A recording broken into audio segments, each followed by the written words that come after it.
Good morning 10th class. आज की हमारी वर्कशीट है वर्कशीट नंबर 13।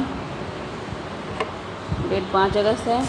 सत्ता में साझेदारी हमारा टॉपिक चला था, जिसमें हमने बेल्जियम के बारे में जान लिया था।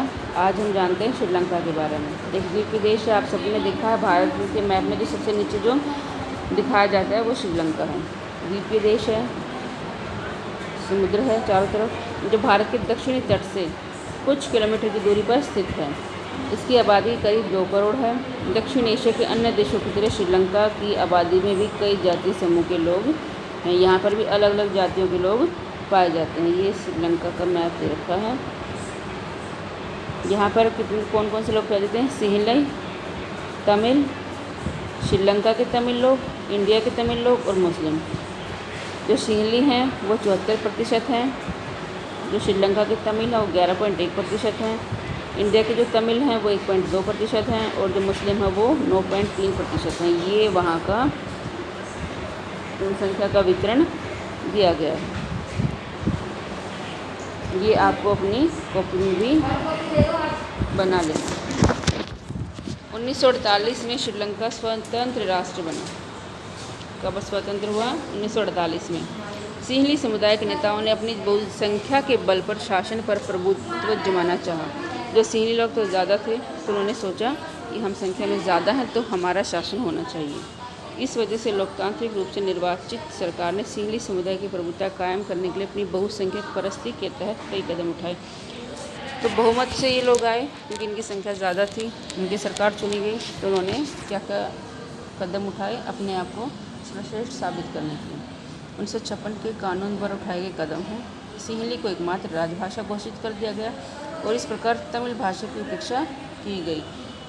तो उन्होंने अब क्या किया, क्योंकि वो बहुसंख्यक थे तो उन्होंने अपनी ही भाषा को राजभाषा बना दिया और तमिल को इग्नोर कर दिया।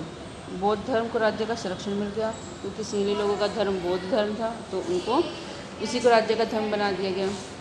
विश्वविद्यालयों एवं सरकारी नौकरी में सिंहली भाषा को प्राथमिकता दी गई। तो मतलब दूसरी भाषा के लोगों के साथ पूरी तरह से भेदभाव किया गया। इससे क्या होगा? खुश हो जाएंगे तमिल?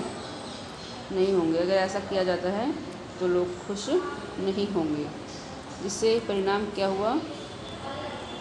इसका परिणाम ये हुआ, श्रीलंका में लागू किए गए इस प्रकार कानून ने 2 समुदाय के मध्य आपसी मनमुटाव को बढ़ावा दिया और जिसका परिणाम क्या हुआ कि श्रीलंका में गृहयुद्ध हो गया। सिंहली और तमिल भाषी लोगों के बीच में गृहयुद्ध हो गया। अब गृहयुद्ध किसे कहते हैं? जब किसी देश में सरकार विरोधी समूहों की हिंसक लड़ाई ऐसा रूप ले ले कि वे युद्ध सा लगे, तो उसे गृहयुद्ध कहते हैं। जब देश के अंदर ही युद्ध हो जाए आपस में विरोधी समूहों का, तो उसे गृहयुद्ध कहा जाता है। और बहुसंख्यकवाद कहते हैं जिनकी संख्या ज़्यादा हो। यह मान्यता कि अगर कोई समुदाय बहुसंख्यक है, ज़्यादा संख्या में है, तो अपने मनचाहे ढंग से देश का शासन कर सकता है और इसके लिए वह अल्पसंख्यक समुदाय की जरूरत या इच्छाओं की अवहेलना कर सकता है, तो बहुसंख्यकवाद कहलाता है। जिनकी संख्या ज़्यादा हो वो अपने हिसाब से देश चलाने की सोचें, तो ऐसी भावना को बहुसंख्यकवाद कहा जाता है।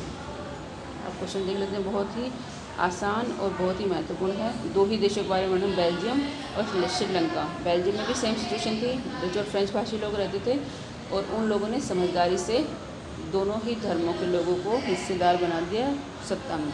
इससे क्या हुआ? शांति से देश चलता रहा। श्रीलंका में क्या हुआ? वहाँ पर सिंहली और तमिल भाषी लोग ज़्यादा थे, जिसमें सिंहली लोग थे वो बहुसंख्यक थे, तो उन्होंने क्या किया, सिंहली को ही राजभाषा बना दिया, सिंहली लोगों को ज़्यादा अधिकार दे दिए, जिससे क्या हुआ, देश में गृहयुद्ध की स्थिति उत्पन्न हो गई। तो 2 देशों के बारे में है, एक ने समझदारी दिखाई और दूसरे ने बेवकूफ़ी। अब क्वेश्चन देख लेते हैं, श्रीलंका के संदर्भ में कौन सा कथन आ सकता है? 1948 में स्वतंत्र हुआ। तमिल श्रीलंका का सबसे बड़ा जातीय समूह है। भारत के दक्षिण तट से कुछ किलोमीटर दूर स्थित है। इनमें से कोई नहीं। तो ये वाला जो है ये सही है, बाकी सारे गलत हैं। बी करेक्ट है, क्योंकि यहाँ पर सिंहली लोग ज़्यादा थे। अगला क्वेश्चन है, कौन सा श्रीलंका के 1956 कानून की विशेषता है?